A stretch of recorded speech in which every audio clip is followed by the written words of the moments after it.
innallaha ya'murukum an tu'addul amanati ila ahliha. Sesungguhnya Allah memerintahkan kalian untuk memberikan amanah kepada yang ahlinya.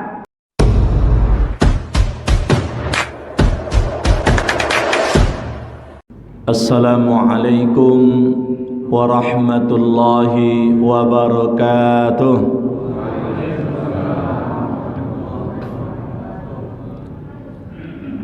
Alhamdulillahil malikil haqqil mubin allazi habana bil iman wal yaqin. Ashhadu an la ilaha illallah wahdahu la syarika lah wa ashhadu anna Muhammadan abduhu wa rasuluhu la nabiyya ba'dah. Allahumma salli wa sallim wa barik ala sayyidina Muhammad wa ala alihi wa ashabihi ajma'in. Rabbi shrah li sadri wa yassir li amri wahlul 'uqdatam min lisani yafqahu qawli. Raditu billahi rabba wa bil islami dina wa bi Muhammadin nabiyya wa rasula wa bil qur'ani imama. Syukur alhamdulillahi rabbil alamin. Kemudian salawat dan salam kepada Rasulullah sallallahu alaihi wasallam. Allahumma salli wa sallim wa barik ala sayyidina Muhammad wa ala ali sayyidina Muhammad. Para orang tua kami, para alim ulama, cerdik pandai, tokoh masyarakat, bapak, ibu-ibu, anak-anak kami, hadirin wal hadirat rahimakumullah. Pada kesempatan ba'da subuh ini, sedikit kajian fikih muamalah disampaikan kepada kita, mengangkat bahasan ajaran Al-Quran dan Sunnah tentang wadi'ah. Wadi'ah itu bahasa sederhananya adalah titipan. Bapak Ibu sekalian, pada dasarnya memang seluruh apa yang ada di dunia ini adalah titipan dari Allah Subhanahu wa taala. Kita punya harta, harta itu adalah titipan yang akan kita pertanggungjawabkan di hari akhirat nanti. Maka dalam hadis dikatakan oleh Rasul, la tazulu qadama 'abdin hatta yus'ala. Tidak beranjak tumit kaki seseorang dari tempatnya berdiri nanti di hari akhir sampai ditanyakan kepadanya. Apa yang ditanyakan itu, ini sebagai pertanda bahwa semua ini adalah titipan dari Allah. An umrihi fi ma'afna, tentang umur, waktu yang dihabiskan di dunia, kemana saja habisnya. Wa an ilmihi fi ma fa'ala fih, tentang ilmu. Ilmu juga titipan Pak Bu, karena Allah memberikan kita otak. Pada otak itu ada daya ingat, ada daya analisa. Maka kemudian yang akan dihisab nanti tentang ilmu itu, adakah usaha kita mencari ilmu, sejauh mana upaya kita mengamalkan ilmu tersebut. Yang ketiga kata Rasul adalah wa ammalihi min aina iktasabahu wa fima anfaqahu, tentang harta. Bagaimana cara memperoleh harta, kemana harta itu digunakan, kemana harta itu diinfakkan, dibelanjakan. Yang keempat kata Rasul dalam hadis itu, wa an jismihi fima ablah, tentang jasmani, kemana saja dituakan. Nah, jadi apa yang ada di sekitar kita ini titipan semua Pak Bu. Bahkan lebih dari itu ya, bagi suami istri itu adalah titipan. Ya kalau sifatnya titipan Pak Bu, anak juga titipan. Jangan kemudian kalau yang namanya titipan lalu kemudian seakan kita seperti sang pemilik. Itulah yang membuat kita ini kadangkala stres dalam hidup ini. Harta itu titipan dari Allah, tapi kita merasa kita pemiliknya. Sehingga ketika hilang harta, banyak orang yang stres disebabkan karena itu. Maka cara yang paling baik mencontoh agar kemudian amanah dengan titipan adalah jadilah Bapak Ibu kita semua seperti tukang parkir yang dititipkan kendaraan. Saya belum pernah melihat tukang parkir, wah ini 10 mobil nih sedang parkir sini, punya saya semuanya katanya. Tidak ada tuh Pak Bu. Kalau ada tukang parkir macam tu, tu kata orang, leputui telaki itu katanya. Masa mobil diparkir katanya punya dia semuanya. Tetapi walaupun bukan punya dia, tukang parkir yang baik kan dia jaga itu kendaraan yang diparkir tersebut. Dia jaga dengan baik. Ketika ada yang kemudian membahayakan bagi kendaraan tersebut, maka kemudian dia berupaya untuk mengamankannya, untuk menyelamatkannya. Maka sekalian, dalam hidup ini anggaplah seperti itu Pak Bu. Punya harta, kita tukang parkir harta. Nanti harta itu akan pergi dia. Perginya itu tentu dengan cara yang baik. Ada dengan nafkah, ada dengan zakat, ada dengan sedekah, ada dengan wakaf, ada dengan infak, ada dengan hibah, ada dengan hadiah, ada dengan wasiat, ada dengan waris. Meninggal kita tentu waris dia. Bapak Ibu sekalian, nah oleh sebab itu sekalian, hidup kita ini adalah menjalankan titipan dari Allah Subhanahu wa taala. Semuanya Pak Bu. Nah karena itu Pak Bu, kita tidak boleh merasakan kepemilikan. Kita tidak boleh dalam hidup ini rasa memiliki itu dalam apa yang dititipkan oleh Allah. Tapi rupanya oleh Allah Pak Bu, dalam hidup interaksi sesama manusia, rupanya kemudian diajarkan pula tentang ajaran wadiah, tentang ajaran titipan. Artinya sekalian, kepemilikan sementara dia berada dalam kehidupan dunia secara formal itu kemudian diberikan oleh Allah untuk diri manusia itu sendiri. Itulah bedanya ekonomi syariat dengan ekonomi komunis. Ekonomi komunis Pak Bu, semuanya seakan milik negara, tidak ada milik privat, tidak ada milik pribadi. Maka sekalian berbeda itu. Jadi Islam tidak mengajarkan tentang liberalisasi ekonomi, tetapi juga tidak mengajarkan tentang komunisme dalam ekonomi.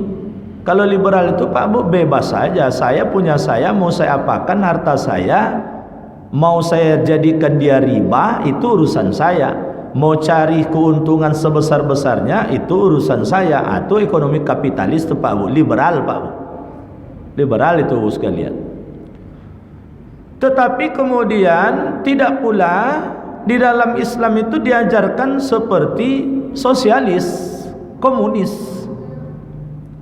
Kalau Bapak Ibu sekalian dalam ekonomi kapitalis itu seakan kemudian hak privat tersebut, hak pribadi tersebut itu menjadi sesuatu yang tinggi dan bebas, sehingga kemudian hak sosial itu kadang-kala terabaikan.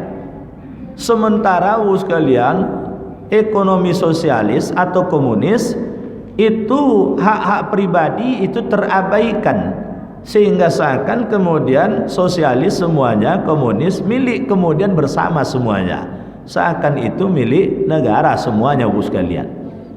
Maka Bapak Ibu sekalian dulu, kenapa Bu sekalian? Masa Rasul, masa Khulafaur Rasyidin dalam waktu yang singkat Pak Bu, perluasan wilayah Islam itu luar biasa pesat sekali pasca Rasul hijrah ke Madinah. Mesir, Palestina, Syria yang disebut dengan negeri Syam, ada Irak, ada Iran, bahkan kemudian pada generasi tabi'in ada Afrika Utara, pada masa Rasul sendiri, walaupun tidak dalam bentuk bergabung kekuasaan, tapi Islam sudah sampai dan diterima di Asia Tenggara, khususnya di Indonesia. Masa Rasul masih hidup Pak Bu. Bahkan kemudian secara kekuasaan 500 tahun berkuasa Islam itu dengan pusat pemerintahannya adalah Baghdad. Itu di bawah kekuasaan dinasti Abbasiyah. Maka ketika itu disebutlah Baghdad itu adalah kota 1001 malam. Karena penuh dengan lampu Pak Bu, terang ketika itu. Zaman itu kan belum ada listrik. Seiring sejalan dengan hal itu, di wilayah bagian Eropa sana berdiri pula kerajaan atau dinasti Umayyah jilid 2. Masuk ke sana Pak Bu itu pada tahun 91 Hijrah. Pasukan Islam ketika itu diperkirakan yang masuk ke sana hanya 20.000. Lawannya pasukan Romawi Pak Bu 100.000 lebih. Tapi kenapa bisa menang Pak Bu? Ya karena memang daerah-daerah yang dikuasai oleh Parsi dan Romawi tempo dulu tuh Pak Bu adalah daerah-daerah yang memang kemudian ketika dikuasai hak pribadi kemudian menjadi hilang. Misalnya Pak Bu, daerah Damaskus itu sendiri, lalu kemudian Palestina, Mesir dan sekitarnya Pak Bu, itu kan pada masa Umar bin Khattab dibebaskan Bapak sekalian, dan didukung penuh oleh masyarakat tempatan kedatangan Islam. Mereka tidak mau berada lagi dalam pemerintahan Romawi karena semuanya milik kerajaan Romawi, tidak ada milik pribadi. Begitu masuk Islam Pak Bu, seluruh hak pribadi dikembalikan kepada orang per orangnya. Kepada mereka yang telah bergabung dengan wilayah Islam, mereka itu hanya dibebankan pajak, mengimbangi kewajiban zakat yang dibebankan kepada umat Islam. Karena kalau sudah berada dalam wilayah Islam Pak Bu, tentu kemudian keselamatan jiwa mereka, kemaslahatan harta mereka, kemaslahatan keturunan dan keluarga mereka itu harus dijaga, harus diamankan dan butuh biaya Pak Bu. Maka bagi mereka yang petani dibebankanlah namanya pajak kharaj. Pajak kharaj itu adalah 10%, sama seperti zakat pertanian 10% yang tidak menggunakan pupuk dan pengairan. Bagi mereka pedagang Pak Bu, bagi mereka pedagang yang tidak beragama Islam dibebankan pajak 10%, pajak usyur. Kenapa 10%? Karena orang Islam sendiri ketika berdagang keluar wilayah Islam, mereka dibebankan pula pajak 10%. Jadi sangat adil ketika itu Pak Bu. Bagi mereka yang tidak petani, tidak pula kemudian pedagang, mungkin mereka beternak, mungkin mereka sekalian punya usaha-usaha yang lain, dan mereka tidak beragama Islam, dibebankan pajak jizyah. Berapa pajak jizyah tersebut Pak Bu? Pajak jiwa yang punya penghasilan. Yang tak punya penghasilan tidak dikenakan pajak. 1 tahun 1 dinar Pak Bu. Jadi kalau satu keluarga itu tak beragama Islam Pak Bu, punya penghasilan, dan mereka adalah orang yang mampu. Kalau miskin itu sudah tanggungan negara tuh Pak Bu. Tapi mereka tidak mampu. Miskin, mereka kaya Bapak sekalian. Mereka kaya, tidak beragama Islam. Tidak petani mereka, tidak pula kemudian pedagang, maka ada namanya pajak jizyah. Berapa pajaknya? 1 dinar 1 tahun. 1 dinar itu Pak Bu, dia uang emas sekitar 4 juta 1 tahun. Jadi semua terlibat membangun negara. Makanya Pak Bu, ketika itu semuanya ingin bergabung dalam wilayah kekuasaan Islam, karena kebebasan setiap pribadi itu diberikan, tetapi kemudian dibatasi dengan hak-hak sosial yang tidak boleh terganggu untuk demi mengedepankan hak-hak pribadi tersebut. Maka sekalian, 750 tahun Islam berkuasa di Eropa sana Pak Bu. Pusat pemerintahannya Andalusia ada kalanya berpindah ke Cordoba. Ini dua kekuasaan, dua pusat pemerintahan yang membangun peradaban Eropa dan dunia 750 tahun. Maka sekarang berada dalam wilayah negara Spanyol, dan Spanyol itu sekarang dikunjungi oleh banyak orang, Pak Bu. Di antara yang menjadi tujuan yang dikunjungi itu adalah peninggalan kejayaan umat Islam tempo dulu. Maka Bapak Ibu hadirin wal hadirat rahimakumullah, terbebaskanlah dan termerdekakanlah umat manusia ketika itu, Pak Bu. Kalau sebelum itu, Pak Bu, tidak ada hak pribadi, Pak Bu. Begitu kemudian misalnya Mesir dikuasai oleh Romawi, semuanya menjadi milik kerajaan Romawi. Lalu kemudian pertanian diatur oleh mereka, dagang diatur oleh mereka. Kecuali kalau nipu-nipu, barulah punya harta. Nipu-nipu dari perhatian kerajaan, barulah punya harta. Kalau nampak punya harta mencolok, Pak Bu, maka kemudian itu menjadi evaluasi. Maka seiring dengan penguasa-penguasa Romawi yang korup ketika itu, Pak Bu, masuklah Islam. Akhirnya kemudian Islam diterima sebagai kekuasaan baru yang ditaati oleh mereka. Karena dalam pemerintahan Islam, alhamdulillah sekalian, ketika itu kecuali ada oknum-oknum tertentu, itu semuanya adalah sangat transparan. Contoh, Pak Bu, pada masa Umar, ketika Umar menjadi khalifah, itu sampai Umar mengingatkan para pejabat tidak boleh berpenampilan mewah. Kalau berpenampilan mewah, rakyatnya akan lebih berpenampilan mewah. Karena rakyat kadang-kala lebih kaya daripada pejabatnya. Nah, kalau pejabat sederhana, rakyat akan ikut dengan pola sederhana.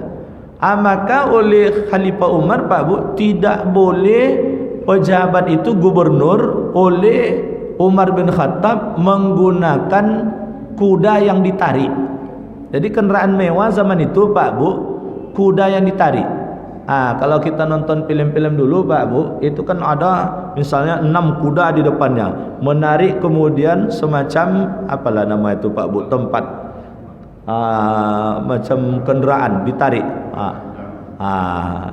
Apa tempat duduk ke bosnya lah di belakang misalnya. Tidak boleh Umar, Pak Bu, tidak boleh oleh Umar. Bahkan satu waktu Umar itu ketika datang ke negeri Syam. Negeri Syam itu, Pak Bu, ibu kotanya Damaskus. Ketika itu oleh gubernur Syam itu disambut dengan sambutan yang mewah, Pak Bu.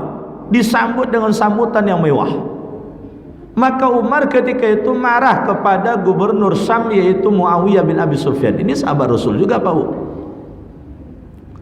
Ketika itulah kemudian dikatakan oleh Muawiyah, ya Khalifah, tidak ada maksud hati saya untuk melakukan perbuatan-perbuatan mubazir bermewah-mewahan. Cuman persoalannya negeri Syam ini berbeda dengan Madinah.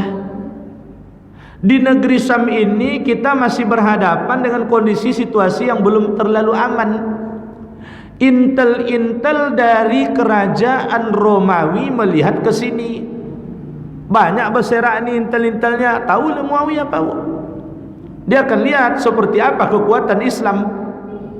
Kalau sekiranya hasil pengamatan dari intel tersebut ternyata Islam itu tidak kuat, khalifahnya saja miskin, sogok sajalah dengan uang, dengan emas, misalnya begitu, Pak Bu. Kekuatan kerajaannya dan kekuatan tentaranya tidak banyak. Ketika itu oleh Muawiyah ditunjukkan semua tentaranya itu berapa banyak, bagus sekalian. Lalu kemudian dirayakan dengan perayaan yang mewah menyambut khalifah tersebut. Jadi maksud saya adalah, kata Muawiyah, untuk menciutkan mental dari orang Romawi agar kemudian mereka berpikir ulang kalau berhadapan dengan tenteranya Islam. Ketika itu Umar kemudian mengatakan, saya tidak memerintahkan engkau dan saya tidak melarang engkau kalau memang itu dasar pemikiran engkau. Sekiranya benar dasar pemikiran engkau, mudah-mudahan Allah maafkan. Sekiranya tidak benar, engkaulah yang menanggung dosa dari semua ini. Begitu hati-hatinya, Pak Bu. Nah, Bapak Ibu hadirin wal hadirat rahimakumullah, Jadi kembali pada kajian kita Pak Bu, untuk kemudian menstabilkan ekonomi, agar kemudian ekonomi tersebut pasti, agar kemudian tidak terjadi manipulasi, agar kemudian amanah umat Islam dalam transaksi-transaksi ekonomi, maka satu yang diajarkan diantaranya sekalian tentang akad wadiah, akad berkaitan dengan titipan. Maka Bapak Ibu sekalian, akad titipan tersebut adalah akad saling memberi kepercayaan. Yang punya barang titipan memberikan kepercayaan kepada orang yang menurutnya bisa dipercaya, sedangkan orang yang menerima titipan tersebut menjaga kepercayaan tersebut dengan menjaga harta atau barang atau sesuatu yang dititipkan kepadanya. Maka Bapak Ibu hadirin wal hadirat rahimakumullah, sesungguhnya wadiah ini adalah bagian dari penjelmaan aplikasi dari banyak ayat Al-Quran dan hadis Rasulullah. Misalnya Bapak sekalian, Allah Subhanahu wa taala mengingatkan kita, wa ta'awanu 'alal birri wat taqwa wa la ta'awanu 'alal ismi wal 'udwan. Saling tolong menolonglah kalian di antara sesama kalian dalam urusan kebaikan dan dalam urusan ketakwaan. Jadi di situ ada redaksinya al-birru wat taqwa. Al-birru itu sekalian berasal dari kata barra atau barara, yang biasa kita terjemahkan Pak Bu, al-birru itu adalah baik, sesuatu yang baik. Tetapi akar katanya diambil dari kata barra atau barara, yang dari kata ini terbentuklah kata barrun, daratan. Daratan itu disebut daratan karena hamparannya luas, lapang, jauh mata memandang. Jadi artinya Pak Bu, berbuat baik itu dalam hal, bukan dalam hal yang sempit dan kecil, tapi dalam segala aspek kehidupan yang lapang lagi luas, termasuk di dalamnya dalam urusan ekonomi. Nah, akad wadiah ini adalah dalam rangka berbuat baik dengan sesama, dalam rangka sekalian menjaga kemaslahatan saudara kita yang patut kemudian kita jaga, yang kalau kita tidak jaga khawatirnya akan muncul kemudaratan pada diri orang tersebut. Nah, maka ayat ini seakan mengingatkan pada diri kita, kalau ada orang memberikan titipan pada kita, karena itu adalah hal baik, terimalah titipan tersebut, jagalah titipan tersebut dengan baik dan amanah. Maka sekalian, dalam ayat lain disebutkan oleh Allah, innallaha ya'murukum an tu'addul amanati ila ahliha.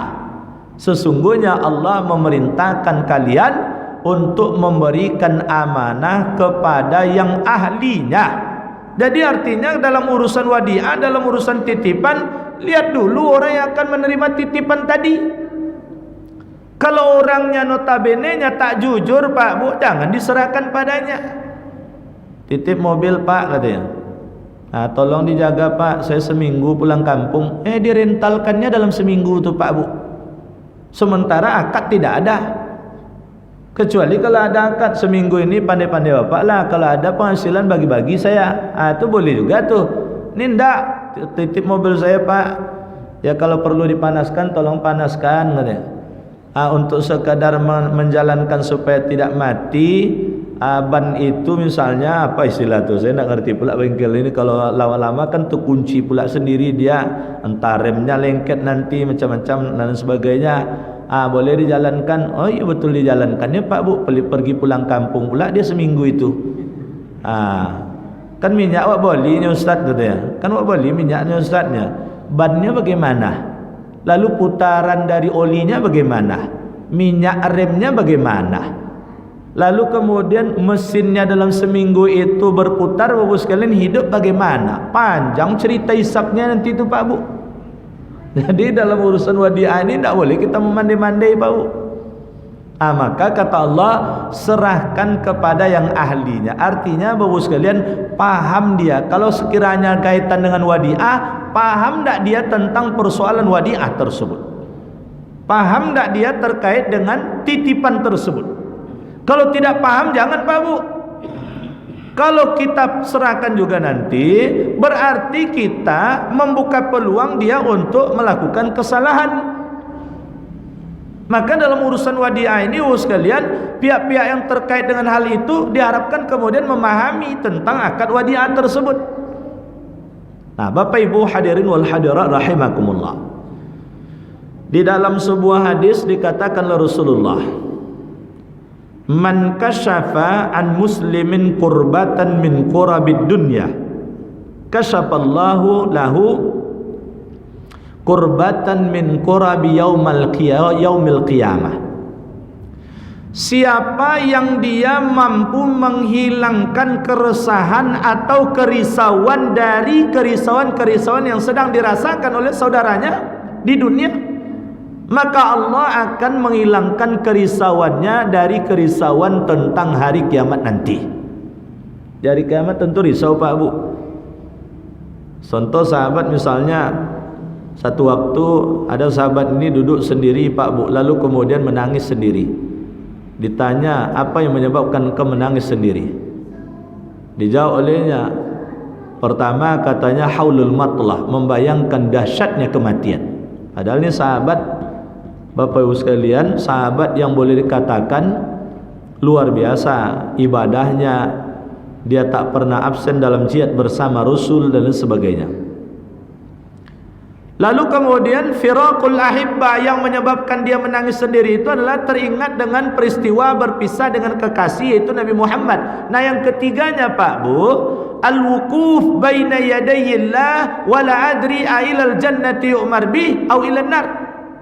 Ketika nanti dikumpulkan di padang mahsyar, apa yang dirisaukannya Pak Bu? Yang dirisaukannya, apakah saya ini nanti termasuk kelompok orang yang diperintahkan masuk surganya Allah, atau jangan-jangan saya termasuk kelompok orang yang diperintahkan masuk nerakanya Allah Subhanahu wa taala. Jadi artinya Pak Bu, dalam hadis tadi, siapa yang mampu menghilangkan kerisauan dari kerisauan-kerisauan dunia saudaranya, Allah akan hilangkan kerisauannya tentang hari akhiratnya. Nah, contohnya tadi Pak, dia nak pulang kampung, lalu kemudian harta bendanya, lalu kemudian kendaraannya kemana nak dititip? Datanglah kepada bapak ibu, Pak, saya ini ada musibah katanya, wajib saya pulang kampung. Apa musibahnya Pak? Orang tua saya meninggal, maka saya mungkin pulang kampung 1 minggu. Saya tidak ada tempat menurut saya yang lebih aman untuk menitip rumah dan harta kami ini kecuali ke Bapak. Nah, kan risau tu Pak Bu. Lalu Bapak Ibu terima, insya Allah saya tunaikan amanah ini, kami jaga dengan baik rumah Bapak Ibu, harta benda dan kendaraan insya Allah kami awasi, kami jaga. Hilanglah kerisauannya. Dengan hilang kerisauan tersebut Pak Bu, di akhirat nanti Bapak Ibu akan dihilangkan pula kerisauan tentang nasib di akhirat nanti. Begitu besarnya fadilah, keutamaan dalam rangka membantu saudara kita agar hilang kerisauan dunianya. Dan satu di antaranya adalah dalam urusan wadiah. Itu makanya Ibu sekalian, dalam pandangan mazhab Syafi'i Pak Bu, hukum wadiah ini bisa berubah sesuai dengan situasi dan kondisi. Walaupun kemudian dalam pandangan mazhab Syafi'i, hukum asal dari wadiah ini adalah sunat. Jadi bukan mubah Pak Bu, sunat untuk diterima. Nah, jadi Bapak Ibu sekalian, tapi dia bisa berubah menjadi wajib. Bisa berubah menjadi wajib. Kapan wadiah tersebut menjadi wajib? Ketika kemudian kalau barang tersebut tidak dititipkan olehnya, maka kemudian akan mengancam bagi diri orang tersebut atau mungkin bagi barang itu sendiri. Dan ketika itu yang penerima titipan memang dia pula lah yang paling ahli dalam hal tersebut misalnya. Ini wajib hukumnya ini. Wajib hukumnya. Cuman dia dilihat juga barangnya Pak Bu. Beko narkoba pula yang dititip beko. Supaya selamat inyo. Bersobi pula aku wajib terima kok katanya. Silap tu Pak Bu. Saya mohon maaf Pak Bu, tidak masuk apa-apa. Dulu tidak pernah saya cerita-cerita Pak Bu. Tapi ini peristiwa sudah belasan tahun lalu. Sejak itu tak mau saya ceramah di LP lagi Pak Bu. Dulu rajin saya ceramah di LP itu Pak Bu. LP mana Ustaz? Tidak usah saya sebutkan lagi. Ada orang yang ketika saya akan pulang itu ngotot kemudian dibawakan titipannya keluar. Berbentuk bungkusan pula lagi. Saya dah ragu juga tu Pak Bu. Ini jangan-jangan barang terlarang awak pula kau ni tangkuk kau sudah. Anehnya Pak Bu, sipir tak pula mengingatkan saya, Ustaz jangan misalnya. Tidak pula mengingatkan begitu Pak Bu. Dia senyum-senyum saja, entah takut pula dengan yang ditahan di situ, entah Allah Alam mau sekalian. Akhirnya ya saya lipat tangan saya begini lagi, keluar saya dari penjara tersebut. Sejak itu tak mau lagi saya ceramah pada tabedo pula awak resiko. Ancalah ceramah-ceramah di masjid ke bapak ibu yang soleh-soleh. Bukan berarti saya katakan dalam LP itu tak soleh-soleh orangnya. Soleh juga Pak Bu. Di antara yang soleh itu ada yang belum insaf-insaf juga lagi di dalam itu. Sudahlah di dalam sana tak pula insaf-insaf dia Pak Bu. Kan sudah kelewatan jadinya tu Pak Bu. Mestinya kalau sudah masuk pesantren seperti itu insaf lagi itu. Ini tidak pula insaf-insaf dia Bapak sekalian. Transaksi pula dia. Minta titip tidak pula tanggung-tanggung. Kau ustaz pula Pak Bu. Kau ustaz pula minta titip. Lah sudah ceramah ustaz tadi didengar Pak Bu. Ini mohon maaf nih Pak Bu. Tidak ada masalah apa-apa. Ya zaman itu ikhlas lillahi ta'ala saja tu Pak Bu. Karena saya penyuluh. Karena saya ketika itu tugas saya adalah penyuluh agama Islam.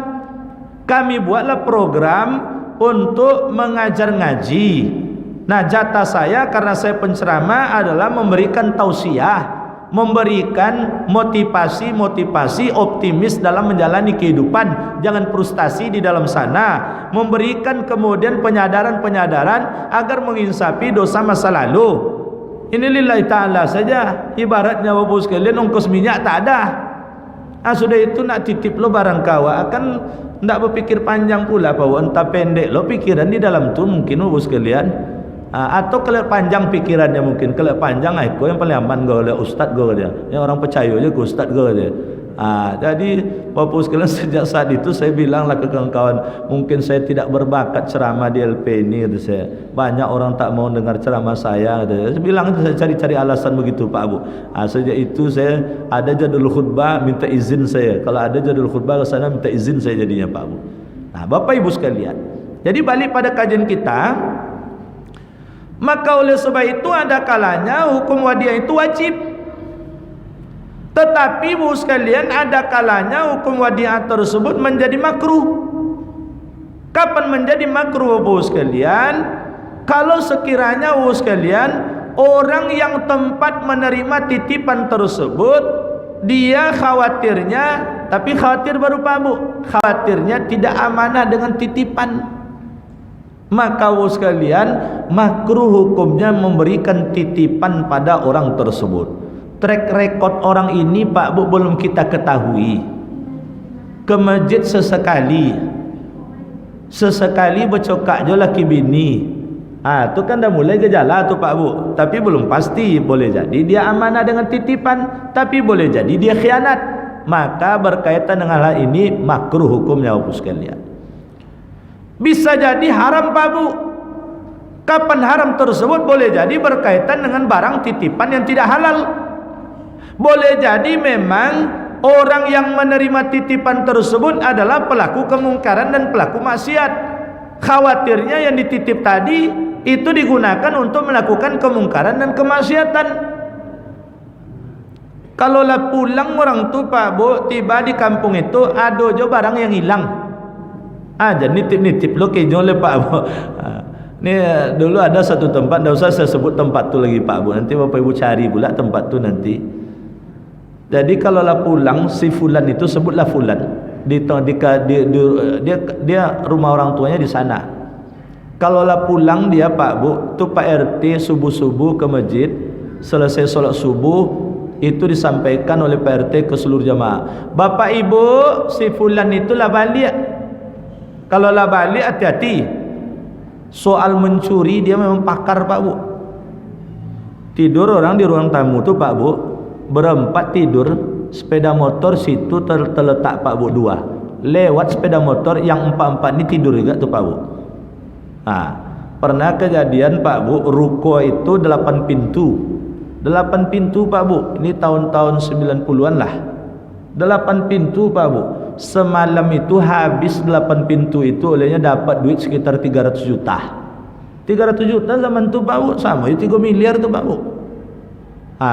Mobil parkir di garasi Pak Bu, mobil parkir di garasi, mobil itu tertegak Pak Bu, pagi hari rodanya keempat-empatnya tidak ada lagi Pak Bu.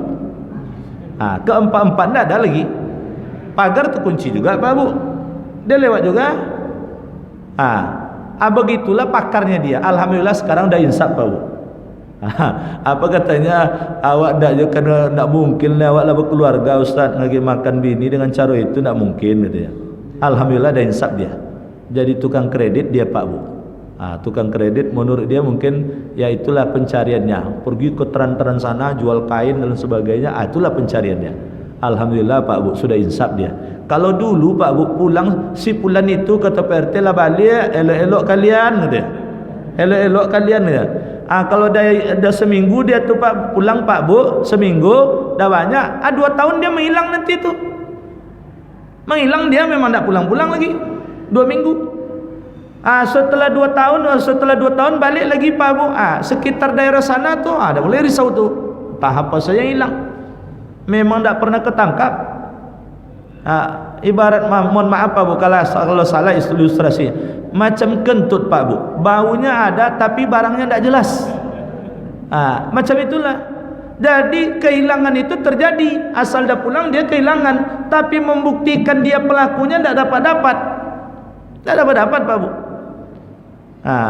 Jadi Bapak Ibu sekalian, kalaulah pelaku kemaksiatan dan kemungkaran macam ini, lalu kemudian terjadi pula transaksi wadiah, saya titip mobil Pak, tolong dijaga, saya nak pulang kampung, Bapak tetangga saya, digunakannya untuk merampok nanti, digunakannya untuk mencuri, atau minimal digunakan untuk nipu orang, berpenampilan kaya dia, padahal kemudian ini barang titipan. Bapak Ibu sekalian, oleh sebab itu yang seperti ini haram hukumnya wadiah tersebut. Bapak Ibu hadirin wal hadirat rahimakumullah, berkaitan dengan akad wadiah ini Pak Bu, maka kemudian ada 3 aspek yang harus kemudian dilihat. Yang pertama adalah orang yang menerima titipan. Yang kedua adalah orang yang menitipkan barang dan hartanya. Yang ketiga adalah terkait dengan barang titipan itu sendiri. Sebagian ulama mazhab Syafi'i ditambahkan lagi, yang keempat adalah berkaitan dengan ijab qabulnya. Bagaimana terkait dengan orang menerima titipan dan orang yang memberi titipan? Haruslah kemudian orang yang mukallaf, orang yang sudah bisa dibebankan hukum. Siapa mereka itu? Dalam pandangan Islam yang terbaik itu, pertama dia beragama Islam. Jadi kalau berkaitan dengan barang titipan ini, boleh Ustaz dengan orang tak beragama Islam, dalam urusan ekonomi boleh saja, tetapi yang terbaik itu adalah sesama muslim. Karena insya Allah kalau dia taat menjalankan agamanya, insya Allah tidak khianat. Walaupun tidak semua yang ngaku beragama Islam adalah amanah, ada juga yang khianat. Yang kedua adalah baligh. Jadi anak-anak tidak bisa nerima titipan Bapak sekalian, kecuali kalau memang itu adalah sesuatu yang sifatnya kecil, sesuai pula dengan level anak. Misalnya sesama dia, loh saya titip pensil ya katanya. Bisa jadi mungkin tidak aman kalau pensil terletak di meja. Ketika itu dia ujian, dia ke toilet, anak ini titip ke kawannya, titip pensil dulu ya, nanti pulang balik lagi setelah dari toilet, saya ambil pensilnya. Itu boleh, yang seperti itu boleh. Tapi kalau akad-akad berkaitan dengan harta benda, maka anak yang belum balik belum bisa. Yang ketiga adalah berakal. Berakal ini Pak Bu bukan dalam pengertian dia tidak gila saja, dalam pengertian dia paham tentang konsekuensi dari titipan tadi. Dia paham dan memahami tentang tanggung jawab urusan titip menitip ini. Lalu kemudian Bapak sekalian, yang keempat, bahwa baik orang yang menerima titipan ataupun kemudian memberikan titipan adalah orang yang amanah, bukan orang yang khianat yang akan mencurangi orang yang menjadi lawan akad dari titipan tersebut. Nah, kemudian berkaitan dengan barang titipan, Bapak sekalian, yang jelas barang itu tentu adalah barang berharga. Kalau barang itu tidak punya nilai, tidak perlu kemudian terjadi akad wadiah. Yang kedua, barang itu adalah barang yang halal. Yang ketiga, Bapak sekalian, tidak boleh terjadi di situ ada riba. Maka oleh sebab itu, Bapak sekalian, disinilah kemudian bermasalahnya bank konvensional. Bedanya dengan bank syariah di situ, Pak Bu. Bank konvensional, Pak Bu, kita titip uang sebulan nabung, Pak Bu. Ini kalau di bank konvensional kan sudah sebutannya langsung bunga. Tapi kalau di bank syariah itu kan akadnya akad wadiah, Pak Bu. Bapak Ibu menabung misalnya di bank syariah, itu tidak ada, Pak Bu. Oh, bulan ini dapat 5%, kalau ibaratnya dipersenkan misalnya, dapat kemudian 1%, bulan depan 1%, terus tidak ada. Dalam perbankan syariah, ketika dititip, biaya titip itu diambilkan dari yang penitip. Kalau kemudian ternyata barang yang dititipkan tersebut karena akadnya Bapak sekalian boleh diputarkan untuk mendapatkan keuntungan, dapat keuntungan, dikeluarkan keuntungan tersebut untuk pembiayaan pemeliharaan barang titipan tersebut. Kalau masih berlebih Bapak sekalian, maka kemudian itulah yang dibagi antara pihak penerima titipan dengan yang memberi titipan. Maka fluktuatif, Pak Bu. Kadang-kala misalnya bulan ini dapat 20.000, bulan depan boleh jadi 10.000, bulan berikutnya boleh jadi 50.000, karena mungkin keuntungannya besar.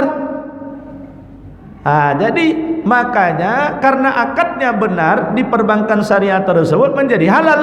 Tetapi Bapak sekalian, ketika di perbankan lain, dia akadnya Bapak sekalian adalah akad gharar. Akadnya itu mengandung spekulatif. Kalau untung ataupun rugi, pokoknya sekian persen untuk Bapak yang dititipkan uang. Disitulah kemudian letak ghararnya. Disitulah letak ketidakpastiannya. Akhirnya tiba-tiba nanti bangkrut Bapak sekalian. Kan banyak tuh Pak Bu, krisis-krisis ekonomi tempo dulu. Berapa banyak bank-bank konvensional yang tumbang disebabkan karena tidak sanggup melayani bunga-bunga yang dijanjikan. Akhirnya melarikan diri Pak Bu, dengan uang-uang nasabah pun hilang. Tapi alhamdulillah Pak Bu, krisis 98, bank muamalah ketika itu yang masih ada syariah Pak Bu, aman. Karena aman tersebut, maka kemudian setelah itu menjamurlah perbankan-perbankan syariah. Bahkan Singapura pun membuka perbankan-perbankan syariah, membuka layanan-layanan perbankan syariah. Karena Bapak sekalian, di situ akadnya adalah akad yang jelas, akad wadiah. Nah, oleh sebab itu Bapak sekalian, akad wadiah ini sangat luar biasa, banyak sekali. Kalau Bapak Ibu punya pemikiran yang sosial sifatnya Pak Bu, artinya punya pemikiran dan jiwa kedermawanan, itu Bapak Ibu bisa gunakan dengan akad wadiah untuk memberikan nilai manfaat untuk anak yatim, untuk fakir miskin, untuk pendidikan, untuk kesehatan dan sebagainya. Contoh begini Pak Bu, Bapak Ibu punya deposito Pak Bu di bank. Itu kan kalau ibaratnya perbankan syariah Pak Bu, akadnya itu adalah akad wadiah, akad titipan. Bank adalah pemelihara, penjaga uang kita agar kemudian tidak hilang. Misal sebutlah Pak Bu, deposito Bapak Ibu misalnya 2 miliar Bapak sekalian. Lalu kemudian keuntungannya itu dibagi dengan sistem mudharabah, bagi hasil. Pihak bank dapat keuntungan karena dia usahakan untuk dihidupkan nilai dari 2 miliar tadi. Lalu Bapak Ibu punya pula kebagian dari bagi hasil dari 2 miliar tadi. Nah sekarang persoalannya, akan Bapak Ibu ambil untuk kepentingan pribadi atau untuk kepentingan sosial? Kalau sekiranya saya hidup ini 2 miliar ini untuk pegang-pegang nanti, mana tahu saya nanti tak kuat lagi bekerja, disitulah saya ambil. Lalu bagi hasilnya saya ingin kemudian sedekahkan atau infakkan atau wakafkan. Oh itu luar biasa Pak Bu. Maka kita sekarang Pak Bu sedang membuat program kerjasama dengan bank, tidak salah sebutnya banknya Bapak sekalian. Kita akan coba bertemu dengan pihak nasabah priority. Kan nasabah prioritas itu Pak Bu itu biasanya 1 miliar ke atas itu tabungannya atau depositonya. Lalu kita tawarkan kerjasama misalnya 6 bulan saja, tidak usah lama-lama, 6 bulan saja. Bagi hasil Bapak selama 6 bulan itu beri kepercayaan kepada kami, kami akan belikan ke sepeda motor, akadnya menjadi akad wakaf. 2 miliarnya tidak berkurang Pak Bu. Tapi bagi hasil untuk 6 bulan tadi Pak Bu, itu akan digunakan membeli sepeda motor untuk ustadz-ustadz penceramah dan pendakwah. Lalu kemudian honor harian dan uang minyaknya nanti dari Basnas kita tugasi dia untuk mengajar di sudut-sudut Pekanbaru yang rawan akidah. Banyak Pekanbaru ini rawan akidah Pak Bu. Bapak Ibu jalan ke Hang Tua sana Pak Bu, masuklah ke dalam sikit, sebanyak-banyaknya gereja. Bapak Ibu jalan ke arah Pandau sana sampai Pasir Putih Pak Bu. Saya pernah ceramah di situ Pak Bu. Mohon maaf nih, bukan untuk mengejar honornya Pak Bu. Peringatan Hari Besar Islam 100.000 cuman honor Pak Bu. Itu buah-buahan saja yang banyak kita bawa pulang. Ustaz-ustaz banyak tak mau ke sana Pak Bu karena honornya kecil. Datang ini nanti masuk Ustaz, peringatan Hari Besar tempat Islam kami Ustaz. Terbayang oleh Ustaz tadi berjuta loh honor di situ. Berubah kan dipilih yang 100.000 atau yang jutaan. Oh kalau begitu Ustaz sekarang materialistis Ustaz. Oh tidak bisa kita simpulkan begitu Pak Bu. Karena Ustaz kan juga punya tanggungan anak dan istri, yang mungkin anaknya sedang kuliah entah berapa orang dan lain sebagainya. Oh zaman dulu tidak ada orang terima-terima honor Ustaz. Memang tidak ada zaman Rasul dan sama sahabat tidak ada terima honor. Tapi Pak Bu, kesejahteraan Ustaz tadi sudah ditanggung oleh negara. Semua layanan kesehatannya gratis, pendidikan anaknya gratis, makannya, gandumnya semuanya sudah disiapkan macam Rasul Pak Bu. Dibelikan kendaraan. Saya pernah ditanya oleh jamaah, apa hukumnya Ustaz terima amplop? Pertanyaan menusuk langsung tuh Pak Bu. Ditanya oleh jamaah Pak Bu, apa hukumnya Ustaz terima amplop? Zaman Rasul tidak ada yang terima amplop. Saya jawabnya mulanya seluruhnya, memang zaman Rasul dan sahabat tidak ada orang terima amplop, karena amplop ketika itu belum ada kata saya. Gimana pula terima amplop, amplopnya saja belum ada. Tapi kalau masuk Bapak itu adalah isi amplop kata saya, memang iya. Tetapi kata saya, ketika itu seluruh kebutuhan hidup Ustadz tersebut sudah ditanggung, makannya, bahkan kendaraannya dibelikan kendaraan yang terbaik.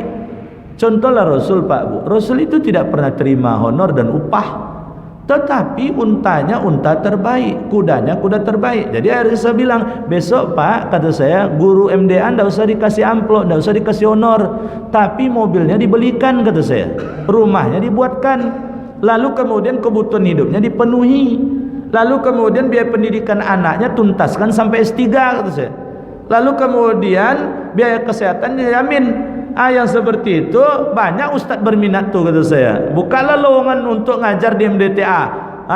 Disediakan mobil Land Cruiser, mau rumahnya tipe 450 misalnya. Itu kalau macam itu banyak ustadz mau tuh kata saya. Jadi Bapak Ibu sekalian, balik pada kajian kita Pak Bu. Dengan ada seperti tadi Pak Bu, mudah-mudahan nanti muncul daerah-daerah yang terbebaskan dari rawan akidah. Ini kan sekalian kan 6 bulan cuman Pak Bu. Bagi hasil tadi 6 bulan tapi diwakafkan. Jadi uangnya tetap diwadiahkan, dititipkan di bank. bank memberikan bagi hasilnya itu dibawa lagi untuk ibadah. Ini luar biasa mulia Pak Bu. Ini mohon maaf Pak Bu, karena tidak sedikit pula orang yang berharta, dia ingin beribadah tapi hartanya tidak mau berkurang. Dia ingin berwakaf Pak Bu, tapi uangnya tidak mau berkurang. Maka saya sampai mengatakan Bapak sekalian, kalau ada orang kaya ingin berwakaf tapi uangnya tidak mau berkurang, bisa. Bagaimana caranya? Macam deposito tadi Pak Bu. Dia deposito di bank 2 miliar. Kasihlah waktu 10 tahun saja wakafnya. Yang 2 miliar tetap berada di bank. Tapi 10 tahun bagi hasilnya itu jadikan sebagai wakaf. Macam tadi Pak Bu, muncul sepeda motor, muncul nanti untuk pengadaan air bersih di tempat yang rawan air bersih. Muncul nanti di situ pembangunan musola atau masjid. Dia begitu kemudian beribadah wakaf tadi dari bagi hasil itu Pak Bu, seumur hidup bahkan sampai kiamat beribadah terus mengalir pahalanya. Uangnya yang 2 miliar tadi tidak juga berkurang. Maka sekalian, berawal dari wadiah ternyata kemudian banyak hasil turunan-turunannya yang akan kemudian bisa diperoleh manfaatnya oleh umat Islam. Maka oleh sebab itu sekalian, banyak. Misal begini Pak Bu, Bapak Ibu misalnya punya yang tadi seperti tadi misalnya uang, ini 2 miliar atau 1 miliar Bapak sekalian, titipkan deposito lalu kemudian bagi hasilnya untuk Masjid Baitus Salam. Bagi hasilnya untuk Masjid Baitus Salam. Maka buat akadnya. Setelah ada ijab kabul seperti itu, Bapak Ibu ngalir terus ibadahnya itu untuk operasional Masjid Baitus Salam. Uangnya tidak berkurang, uangnya tidak hilang.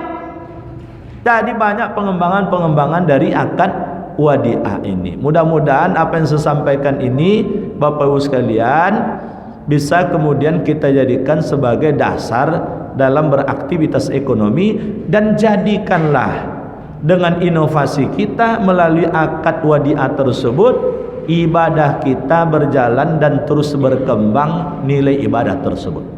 Sebelum saya tutup, kalau ada di antara Bapak Ibu yang ingin bertanya terkait dengan persoalan ini, atau mungkin ada persoalan lain yang rasa penting, insya Allah kalau mampu saya jawabkan saja. Silakan Bapak Ibu kalau ada yang ingin bertanya.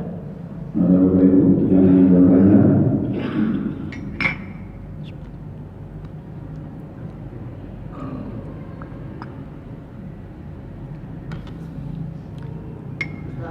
ya, Pak Haji.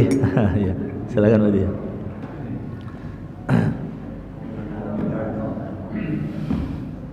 Assalamualaikum Pak Ustaz. Waalaikumsalam. Ada orang menitip barang kepada kita. Kebetulan barang itu dicuri Pak Ustaz, orang. Oh iya. Barangnya kan titip Pak Ustaz, katakanlah sama saya.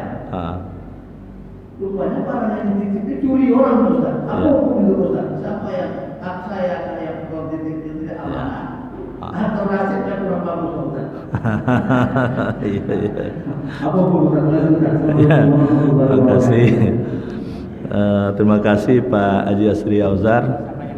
Kemana-mana foto Pak Haji nampak oleh saya. Mudah-mudahan cita-citanya terwujud. Amin ya rabbal alamin. Orang-orang baik yang rajin ke masjid ini perlu didukung nih Pak Bu. Kita yang mendukung siapa lagi? Ini nak kampanye Pak Bu. Jangan salah paham pula. Kalau ndak Ustaz mengingatkan jamaah siapa lagi gitu.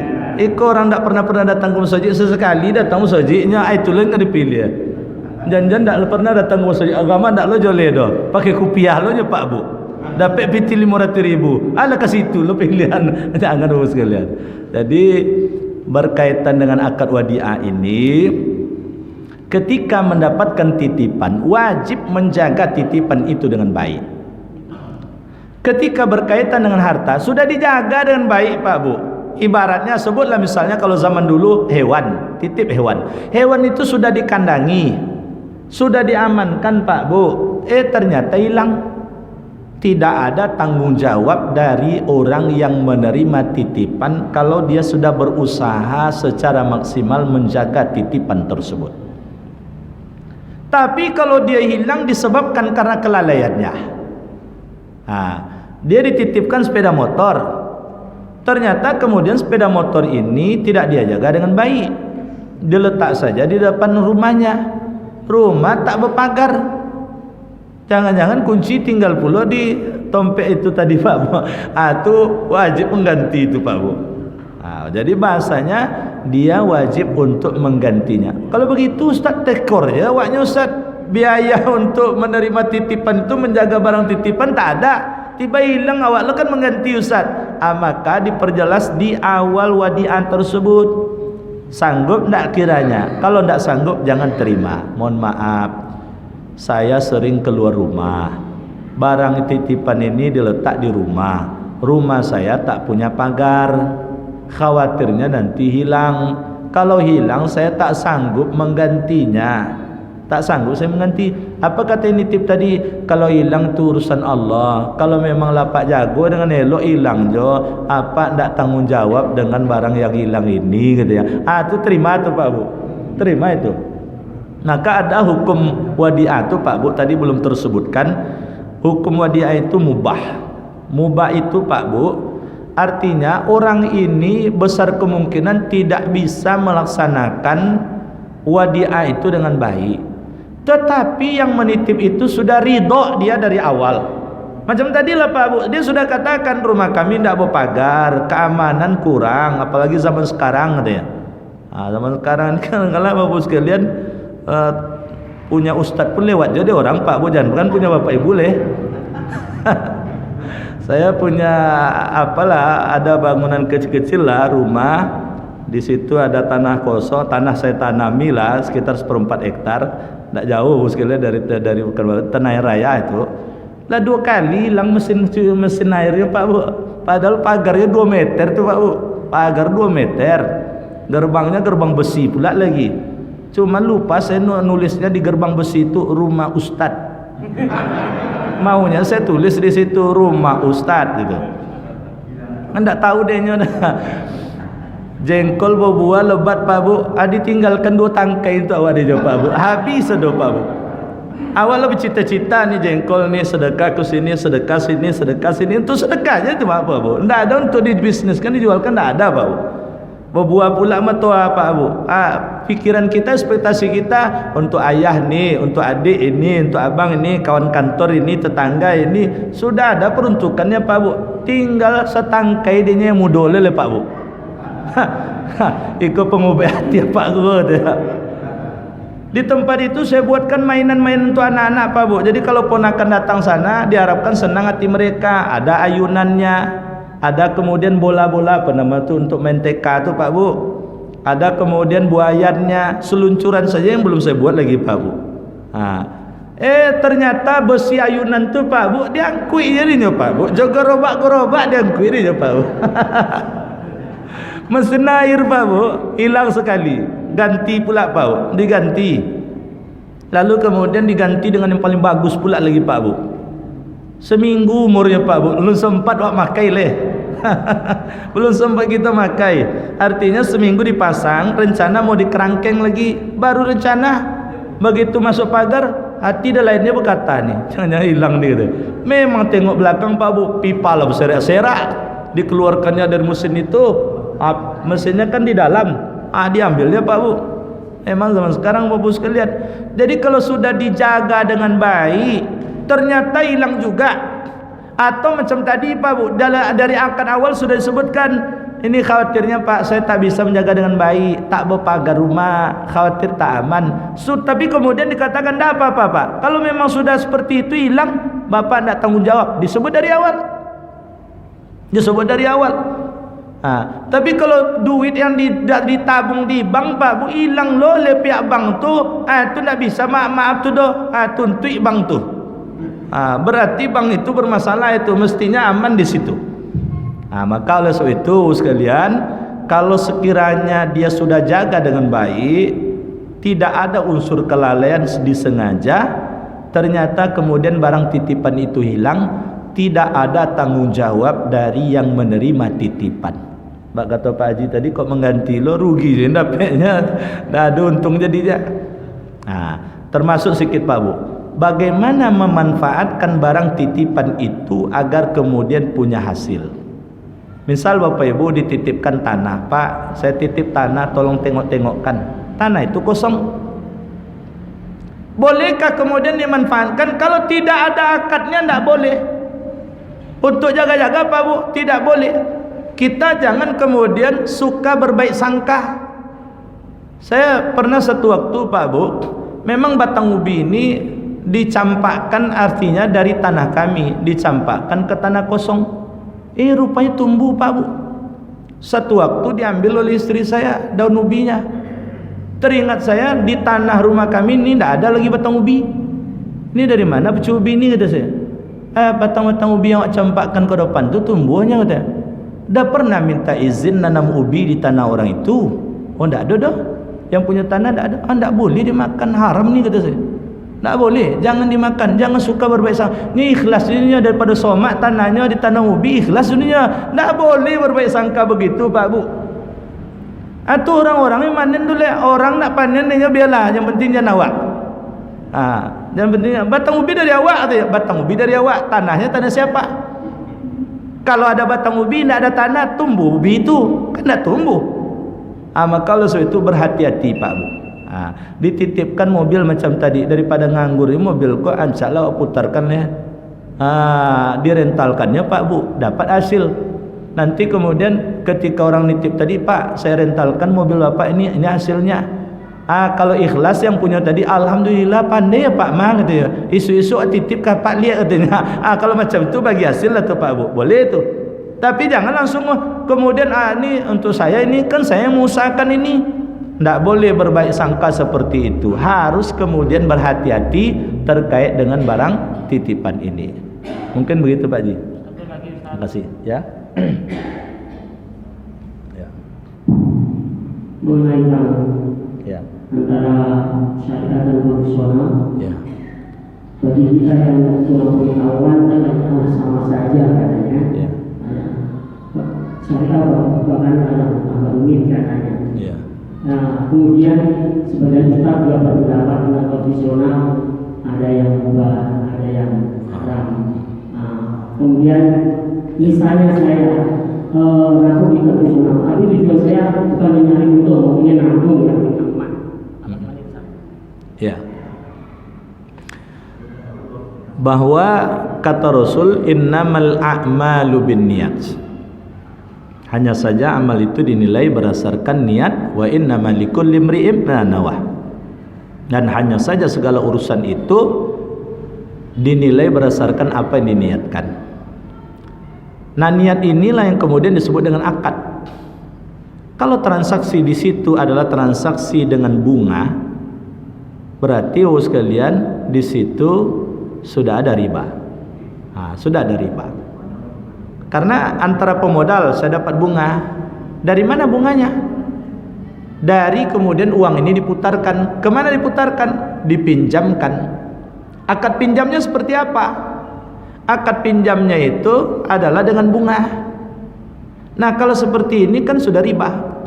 Karena yang namanya pinjam meminjam itu tidak boleh diambil sedikit pun keuntungan. Karena ini adalah akad tabarru', akad tolong menolong. Ta'awun, tolong menolong. Jadi kalau 1 juta dipinjam, dikembalikan kemudian 1.100.000. Dari 100.000 ini yang nabung tadi dapat hasil di situ, berarti terlibat dalam urusan riba. Maka oleh sebab itu dalam perbankan syariah tidak ada akad pinjam meminjam. Tidak ada akad pinjam meminjam. Jadi kalau nabung akadnya wadiah. Dari wadiah tadi sekalian titipan. Lalu uang ini untuk apa? Diusahakan. Siapa yang datang ke situ? Untuk modal usaha. Datang modal usaha, apa akadnya? Mudharabah, kerjasama. Yang punya modal, ini uang, yang punya bank mengusahakan, lalu kemudian ini yang cari modal. Lalu kemudian sistem bagi hasil. Dari sistem bagi hasil ini dapat pula kemudian bagi hasil ini orang yang nabung tadi. Maka menjadi siklusnya siklus yang halal. Nah, maka kalau di perbankan konvensional itu tidak ada. Maka kalau Bapak Ibu ke perbankan syariah, saya mau minjam katanya. Kalau ada orang perbankan syariah itu bisa katanya, itu berarti tidak memberikan pencerdasan. Dalam perbankan syariah tidak ada akad pinjam meminjam. Kalau akad pinjam meminjam itu Pak Bu, pinjam 1 juta balik 1 juta. Bangkrut bank tadi jadinya itu Pak Bu. Karyawannya mau digaji dengan apa? Maka tidak ada mereka melayani akad pinjam meminjam. Bisa jadi akadnya adalah akad tijarah, akad jual beli. Bisa juga akadnya itu bai'us saman bil ajal, jual beli yang uangnya di awal, dan lain sebagainya Bu sekalian. Maka itulah yang menyebabkan. Maka selalu kemudian diilustrasikan oleh orang. Ada dua pasang laki-laki dan perempuan. Yang satu pasang ini, mohon maaf Pak Bu, dia berhubungan tetapi tidak lewat akad nikah. Maka perempuannya hamil, lahir anak. Yang satu pasang lagi, dia berhubungan tapi diawali dengan akad nikah. Dia hamil juga lahir anak. Produksinya anak, ibarat yang tadi produksinya juga uang. Tetapi yang mana yang halal Bapak sekalian? Yang halal itu dengan akad yang halal. Maka oleh sebab itu saya menghimbau Pak Bu, kecuali kalau ada transaksi yang tak bisa dielakkan. Tak bisa dielakkan, jangan ambil bunganya. Transaksi tak bisa dielakkan itu begini Pak Bu. Kita terhukum oleh keadaan menerima honor itu harus lewat bank itu. Maka sekalian masuklah honor kita tadi atau upah kita tadi atau keuntungan kita tadi dari transaksi ekonomi kita, mungkin kita kontraktor dan sebagainya, masuk ke rekening tadi. Itu tidak dapat dielakkan itu Pak Bu. Oleh sebab itu setelah dapat Bapak sekalian, saran saya keluarkan uang tadi lalu kemudian pindahkan ke yang syar'i. Cukuplah kemudian hanya sekedar untuk kelancaran transaksi usaha kita saja melalui bank tadi. Misal Bapak sekalian mungkin dari bank konvensional ini misalnya, ini usaha kita kerjasama dengan orang yang tidak beragama Islam, bank maka sekalian terjadilah transaksi misalnya, itu tidak dapat dielakkan. Kami sendiri Pak Bu bertugas di kementerian, lalu kemudian ternyata berapa lama dulu gaji kami itu lewat bank konvensional, tidak dapat dielakkan. Cuman oleh saya begitu dapat tarik semua, tinggal duit untuk jaga supaya jangan mati nomor rekening tadi Pak Bu. Selebihnya tarik, pindahkan. Begitulah mungkin cara. Mudah-mudahan dengan cara seperti itu Allah memaafkan kita. Tidak kita niatnya untuk memelihara riba dalam kehidupan, tetapi tak dapat dielakkan sehingga akhirnya transaksi itu terjadi juga. Mungkin begitu Ustaz. Ya, terima kasih. Karena waktu sholat sunat isyraq sudah bisa kita jalankan. Ya, cukup. Ya, cukup ya. Kita tutup dengan doa kafaratul majlis. Subhanakallahumma bihamdika asyhadu an la ilaha illa anta astaghfiruka wa atubu ilaik. Assalamualaikum warahmatullahi wabarakatuh.